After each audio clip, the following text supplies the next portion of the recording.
Shalom Aleichem à tous. Donc, on est de retour avec Chai Uriel, jeune lion du Bashan, et on va travailler toujours sur les conseils de Rabbeinu sur la nourriture et les rêves. Chai va vous expliquer. Vas-y, mon frère. Azak Baruch. On continue donc dans les conseils, encore une fois, de Etzot Amevoarot, du petit-fils du Neched. Donc Neched, c'est arrière-petit-fils de Rabbi Nachman, qui a écrit ces conseils-là, qui sont basés sur la Torah de Rabbi Nachman et sur la Torah, le Zohar, sur toutes les parties de la Torah, mais essentiellement sur les... Il a pris les conseils donc, de son arrière-grand-père et il les a expliqués, éclairés, et on étudie ça. Donc là, concernant l'Achila, on continue le conseil numéro 15. Al-Yedé Ma'achalim Sheochlim Nitkalkel Ifamim Achalom. Il nous dit que ça peut arriver que l'alimentation qu'on a, elle va influencer et elle va abîmer nos rêves.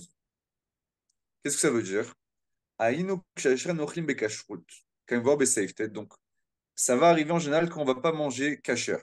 Maintenant, il te dit comme on a expliqué dans le Saïftet, dans le conseil numéro 9.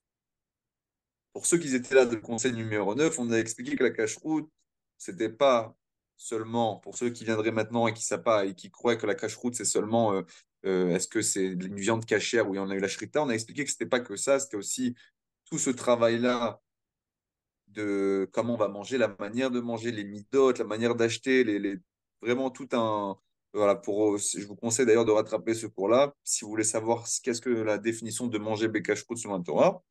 Mais voilà, quand on va manger quelque chose donc de manière pas cachère, comme on avait expliqué, allez désir Adam Cholem Chalomot Lotovim, alors ça va entraîner donc des mauvais rêves, à Alulim Ligrom Lagiel et Toumat Keri, qui peuvent même l'entraîner à avoir aussi des pollutions nocturnes, à sortir des semences dans ses rêves. Chaz Shalom. Ve'atikun ve'etzal et natzel mikaru simcha. Et la réparation et le conseil que nous donne ici Rabbi Nachman pour se sauver de ça, c'est la joie. Aïnou, c'est-à-dire l'ismor ba mitzvot, mais pas n'importe quelle joie, la joie dans les mitzvot.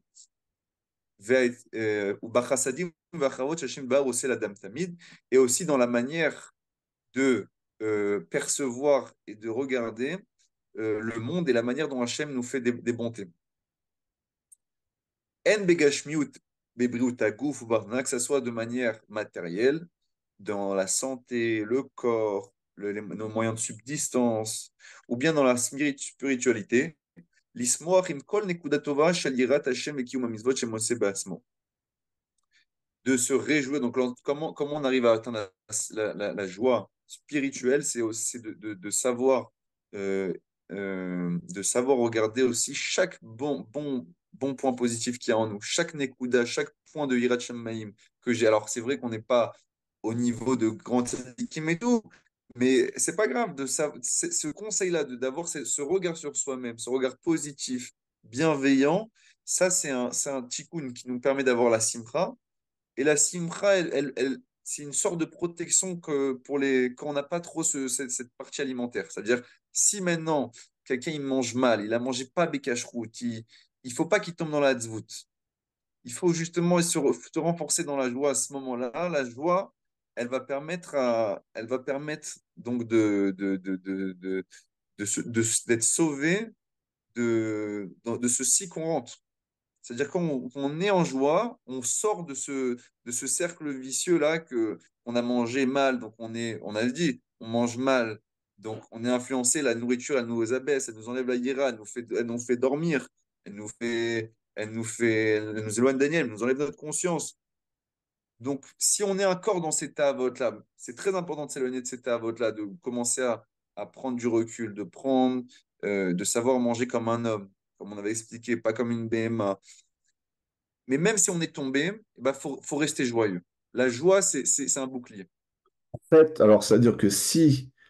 Donc, c'est compliqué parce que vu qu'on ne mange pas, soit pas comme il faut au niveau de la cache-route, soit pas comme il faut au niveau de la tension, ça va créer un voile qui ce voile-là amène une forme de tristesse. Et là, Rabbeinu nous dit, si tu veux briser ce voile, il faut que tu arrives malgré ça à maintenir une joie. Et la simra, ça va briser, comme tu l'as dit, le cycle dans lequel tu vas rentrer, le cycle de tristesse, et la tristesse t'emmène à faire d'autres avérotes, et ainsi de suite, et tu tombes de plus en plus. Donc le seul moyen, c'est d'arriver à avoir une joie. Maintenant, c'est pas si simple que ça. Comment avoir une joie comme ça, alors que les actions que tu fais, font tout pour t'amener petit à petit vers une forme de tristesse et d'éloignement d'Akadosh Baruch Hu, selon toi. Ah bah, moi, je dis juste que c'est marqué noir sur blanc. C'est parce que justement, c'est vrai que quand le travail, tu le fais de toi-même, quand tu fais attention à ta santé, moi je veux le dire avec mes mots, quand tu deviens un lion, mais même quand tu deviens un lion, tu deviens fort physiquement, mentalement, alors c'est facile d'être joyeux parce que tu es fier de toi. Tu es fier de toi. Tu vois que tu te différencies tu n'es plus une BMA, tu n'es plus un mouton. Tu deviens toi-même. Donc oui, c'est facile. Mais là, il ne parle pas de ça et c'est intéressant. Il dit, à ce niveau-là, quand on n'est pas encore là, on essaye de sortir de ça, et bah, regarde, puisque toi, tu ne peux pas t'amener la simra avec tes propres actions, alors regarde ce que Hachem il fait avec toi. Parce que quand même, il y a beaucoup de bien autour de toi. Quand même, regarde que tu as, quand même en bonne santé. Tu as la santé, tu as les yeux, tu vois, tu as une parnassa, tu n'es pas un pauvre. Tu vois, c'est d'avoir aussi les bonnes lunettes, de savoir comment regarder ce monde-là. Mais évidemment, même pour ceux qui aussi sont, c'est des gens d'action, des gens qui se renforcent, etc., ils pensent aussi comme ça. On a ça en plus, c'est pas quelque chose qui est étranger. Moi, je suis très familier avec cette manière de penser, le fait de voir Hachem partout, parce que c'est important. Rabbi Nachman, il parle dans une Torah, il dit Hachem, c'est le bien, et tout le bien que tu vois partout, en fait, c'est comme si tu voyais Hachem. C'est important de voir le bien, mais c'est comme on avait parlé plein de fois, quand je vois des fruits, je parle de la nourriture parce qu'on parle de ça, mais je peux te prendre dans n'importe quel domaine, je vais essayer de trouver la Nekuda, le bien qu'il y a dedans et le bien qui est pour moi. Euh, donc oui, c'est important d'avoir cette bonne, ces bonnes lunettes-là, de voir les choses, et comment Hachem, il est avec nous. Alors en fait, Bémet, c'est important d'avoir ça. la clé que tu donnes, parce que tu vois, c'est important quand même, parce que comment ouvrir cette fenêtre de joie, la clé que tu donnes, elle est super importante, cette clé-là, c'est que pour ouvrir justement cette fenêtre, c'est pas se focaliser sur l'erreur, pas se focaliser sur le cycle, entre guillemets, de chute et de destruction dans lequel on entre. On ne regarde pas ça. On se focalise sur ce qu'il y a de bien, ce qu'on fait de bien. Et ça va relancer le fait que, OK, bon, dans ce domaine-là, je suis un être humain, donc je ne suis pas un ange, donc forcément, je peux tomber dans un domaine ou dans un autre, mais je ne me focalise pas sur ma chute et sur mon erreur. Je sors de ça et je me focalise sur ce que je fais de bien. Et la prochaine tentative que j'aurai, ça va me redonner de l'élan et de la force pour justement augmenter ma simra et continuer à progresser justement dans mon avoda, quoi. Razak. Razak, bah exactement. Bah, ça, c'est valable, comme on vient de le dire, matériellement. Donc, le matériel aussi doit nous apporter de la joie. Gashmiut, il dit, c'est marrant, il dit dans la Gashmiut, c'est quoi? Briut tagouf, la santé du corps. Donc, on voit comment aussi le fait d'avoir un corps qui est en bonne santé, c'est source de joie. La parnassa, pour ceux qui ont une parnassa plus ou moins facile. Le fait d'avoir un travail aussi, après, chacun selon sa vie. Je suis pas à la place il y a des gens qui ont une parnassa plus difficile, je suis conscient. Il y a des gens qui ont une parnassa plus facile. Mais quand même, chacun à son niveau, il peut voir. Et en parlant avec des gens, je vois.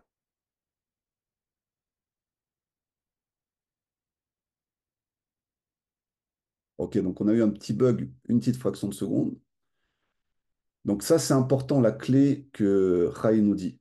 C'est-à-dire qu'en gros, Je vois des fois, moi, je me mets les choses qui vont nous rendre... Ouais, on a eu un petit blocage un petit moment, ça a coupé un petit moment, ça a bugué. Là, je t'entends bien là. à nouveau. Ouais, je t'entends mieux, c'est la connexion peut-être. Vas-y, mon frère, continue. Donc ça, c'est dans la Gashmiut. Il dit dans la spiritualité aussi, pour ceux dans la spiritualité, le deuxième conseil, c'est de se réjouir.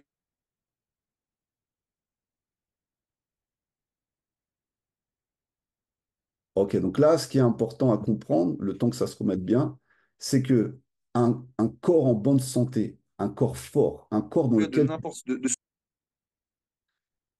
Ouais, tu as eu un petit bugage sur la ligne. C'est pas grave. je sais pas ce qui se passe en fait. Ça va là? Ouais, moi je t'entends. Là, c'est bon. Ah, moi aussi, je t'entends. Super. Vas-y, vas-y, mon frérot. Donc là, tu as pris 3 points. 3 points essentiels. Tu as dit déjà un corps en bonne santé, un corps dans lequel tu te sens bien au niveau de ton poids, au niveau de ta forme, de l'énergie qui circule dans ton corps. Ça amène la joie. Tu as parlé de la parnassa aussi. La parnassa, avoir une parnassa qui te permet d'avoir cette abondance, qui te permet de vivre et d'avoir cet accès aux choses que tu as envie de réaliser. Et la troisième chose que tu as dit, on n'a pas entendu après. On a dit la spiritualité aussi. La spiritualité, qu'est-ce qu'il dit? Ça veut dire quoi? Il faut travailler sur soi pour éprouver de la joie de n'importe quelle petite action que je fais. Il ne faut pas attendre d'être un grand sadique avec des grandes cavanotes très profondes et avoir un attachement à Dieu très puissant pour commencer à se réjouir dans les mitzvot.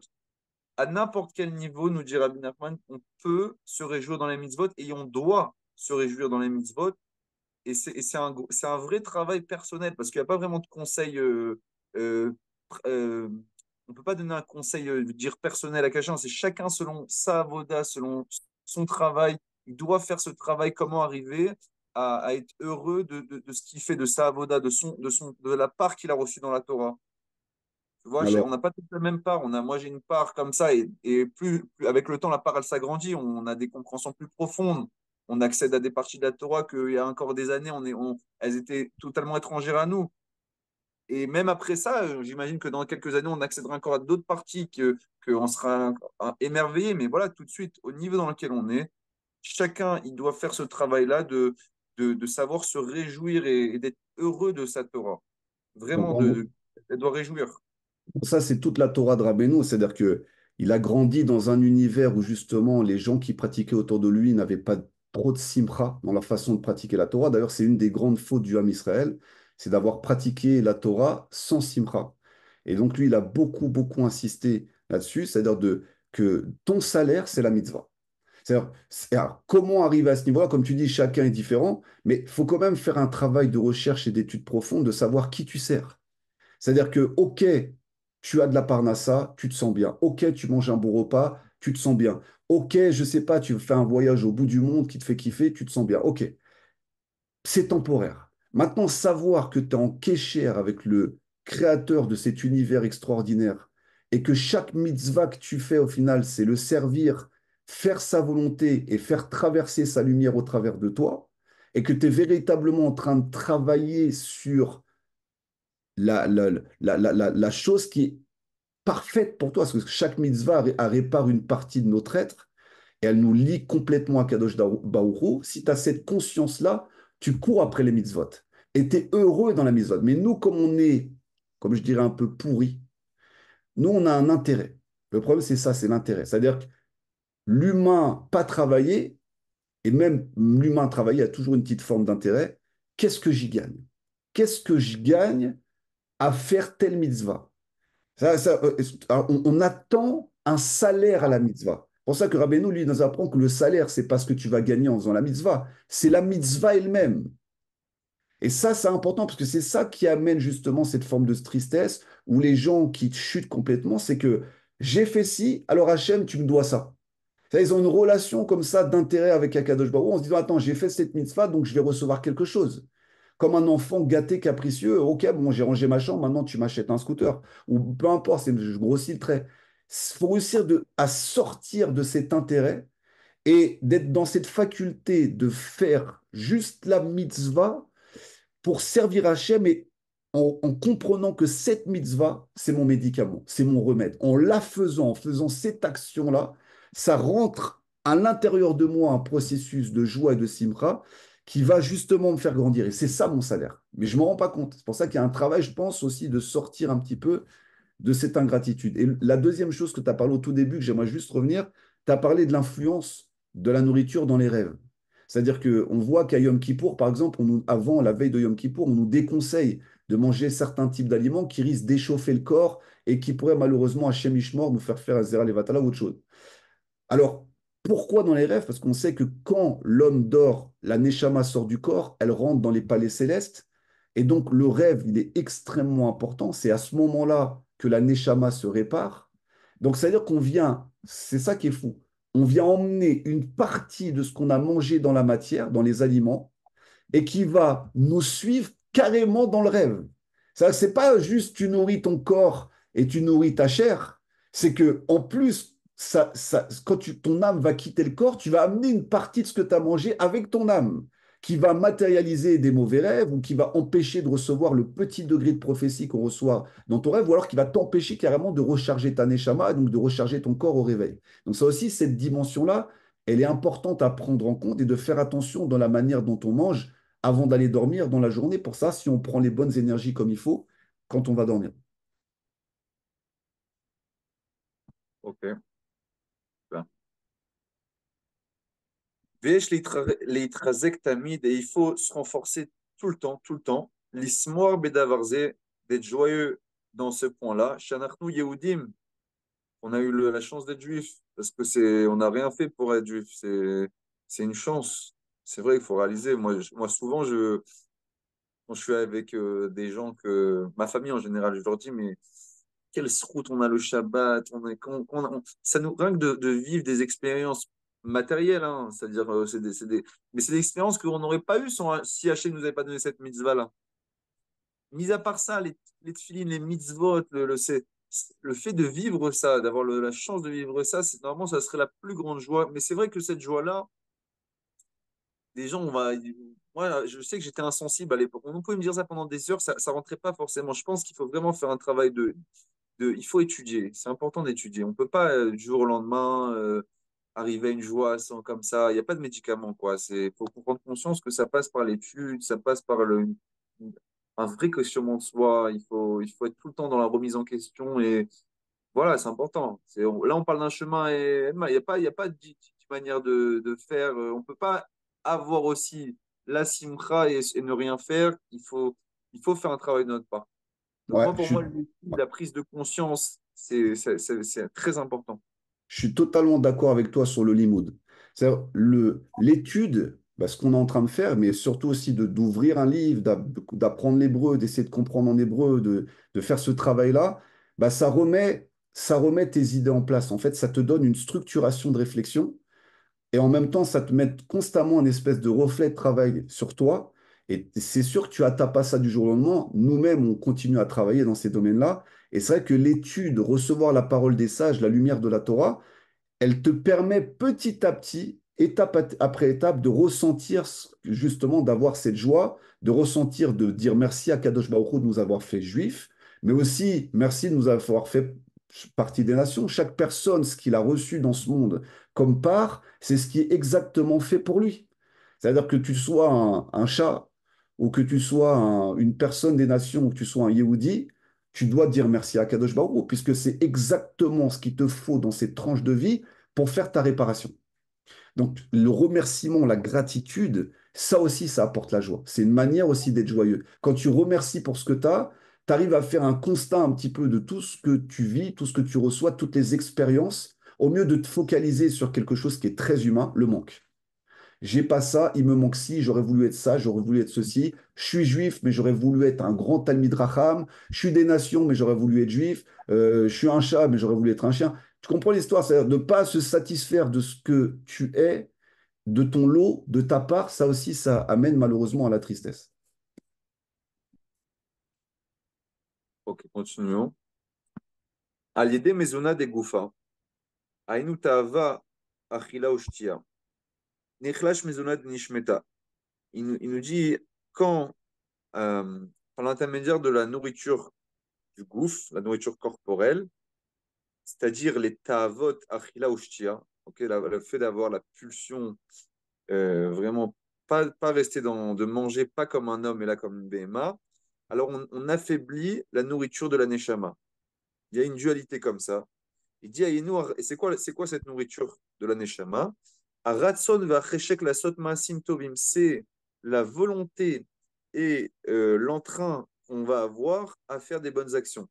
C'est-à-dire l'étude de la Torah, la tefila, l'accomplissement des mitzvot, zdakot, amechunot, mezunat, mishnah, que c'est ce qu'on a dit là, ils sont surnommés la nourriture de l'âme. L'âme, elle se nourrit par quoi? Par la Torah que j'étudie, par la tefila, par l'accomplissement des mitzvot et par le tzedek, la justice ou bien le chesed que je fais avec autrui. Ou mitkalkeda leira mitit ametsuya ba'edan, et elle va abîmer donc le mazon du gouffre, donc la nutrition qui est fait avec tava. C'est très important, hein. Elle abîme aussi la crainte qui est dans le cœur de l'homme. Chez Ikar Mezonat Nishmata, que ça, c'est bien qu'on a dit plus haut que la Neshama se nourrissait de toutes ces choses-là, de toutes ces avodotes-là, la Neshama, elle se nourrit le plus de quoi? De la Yirat Shamayim.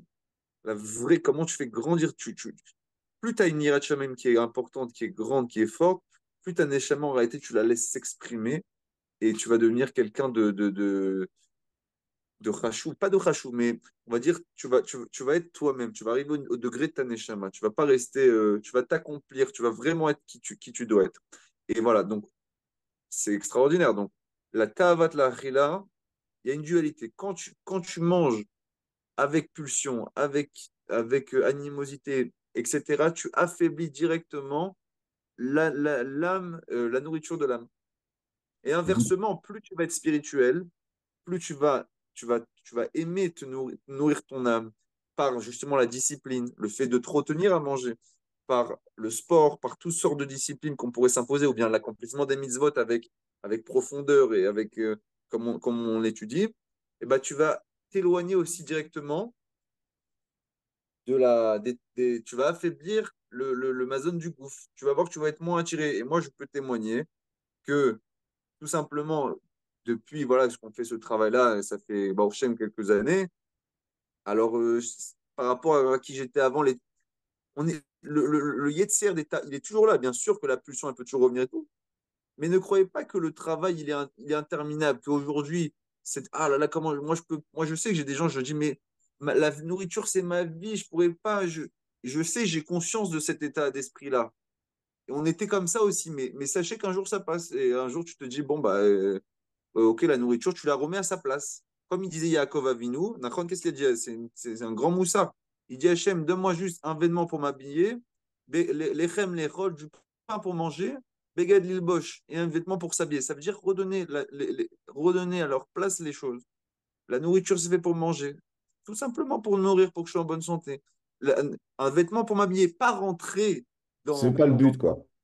c'est pas rentrer dans la nourriture pour le kiff et les histoires. S'il y a, tant mieux, mais l'homme, vis-à-vis de soi-même, il faut qu'il remette les choses à leur juste place.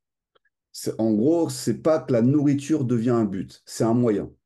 Pour moi, tu sais, ça, tout cet état d'esprit où la nourriture est un but, la Torah est un but, même la Torah, hein, pour moi, c'est une erreur. C'est-à-dire que pour moi, tout ça, c'est des moyens. La Torah, c'est pas un but, c'est un moyen. C'est un moyen de se rapprocher d'Hachem. La nourriture, c'est un moyen de se rapprocher d'Hachem. Toutes ces choses-là, c'est des outils qui te permettent de t'approcher d'Akadosh Baruch Hu. Maintenant, si tu fais de ces outils un but, pour moi, tu fais de l'idolâtrie. C'est comme ça que toutes les idolâtries, elles sont arrivées. Parce qu'on peut idolâtrer la nourriture. C'est quoi une idolâtrie? C'est quand tu te lèves le matin, la chose la plus importante pour toi, c'est quoi? Si pour toi, le plus important pour toi dans ta vie, c'est l'argent, tu es un idolâtre de l'argent. Si le but pour toi de ta vie, c'est toi, ton ego, ton narcissisme, tu es un idolâtre de toi-même. C'est ça le fait. Il faut réussir à se détacher de toute cette forme d'idolâtrie. Et justement, Rabbeinu, il tape un grand coup sur la table parce que même dans le monde religieux, malheureusement, peu encore ont pris conscience dans les grandes communautés religieuses, parce que oui, ça étudie la Torah, oui, ça prie. Mais si tu regardes les tables et la façon de manger, il y a un gros problème à ce niveau-là. Donc, si on écoute ce que nous dit Rabbeinu, il y a une grosse déconnexion. Comment ils peuvent... Bah oui, Ils se nourrissent de Torah, de Tfila, tout ce qu'on a dit, ils se nourrissent, la Neshama se nourrit de ça. Mais il dit, le Ikar, c'est la Yirat Shamaim. Et on avait expliqué que la Yirat Shamaim, elle s'obtient que par la retenue. C'est le fait de s'arrêter. C'est- Et ça, c'est la discipline. bien Il sûr. n'y a pas d'autre. Donc oui, c'est dur d'être courageux, c'est dur d'être fort, c'est dur d'être un lion, mais c'est ça qu'Hachem, il attend de nous. Bah, tu le vois, c'est ça le problème. Ça. Quand tu le vois aussi dans le monde de la religieux, tu vois ça. Tu vois qu'il y a un problème corporel. Et donc, tu vois qu'il y a une déconnexion, et c'est dû à l'exil. C'est-à-dire que je prie pour mes frères qui sortent aussi d'exil, et nous aussi, on n'est pas encore complètement sortis. Mais tu sens que c'est dû à l'exil, cette déconnexion-là entre, OK, je me renferme dans le Beth Midrash, je prie, j'étudie, mais par contre, tout ce qui considère, qui fait partie des choses permises, comme la nourriture, que ce soit du coca, des chips, des falafels, tout ça, ça c'est permis, donc je mange et je ne me pose pas la question. Je fais ma petite bracha rapide, je mange et puis je ne me pose pas de questions. Et après, si on était dans la conscience de chacun, bah, tu te demandes pourquoi l'étude, elle n'est pas productive, pourquoi l'étude, elle ferme le visage, pourquoi les prières, elles sont dites de vitesse maximale, sans kavana, parce qu'il y a cette déconnexion. C'est-à-dire, je suis dans un cercle infernal, dans un train qui est lancé. J'ai mon costume et je dois maintenir l'apparence que j'ai. Mais tu vois qu'au fond, malheureusement, pas pour tous, mais pour une partie, il y a quelque chose qui est déconnecté. Et ça se sent. C'est pour ça que j'aime beaucoup la Torah de Rabbeinu parce qu'elle est authentique, elle a été mal comprise d'ailleurs à son époque, elle a été même repoussée, parce qu'il avait ce train d'avance où il est un peu rentré dans le tas et il a essayé un petit peu de reconnecter un petit peu l'humain, le Bné Israël, à sa source.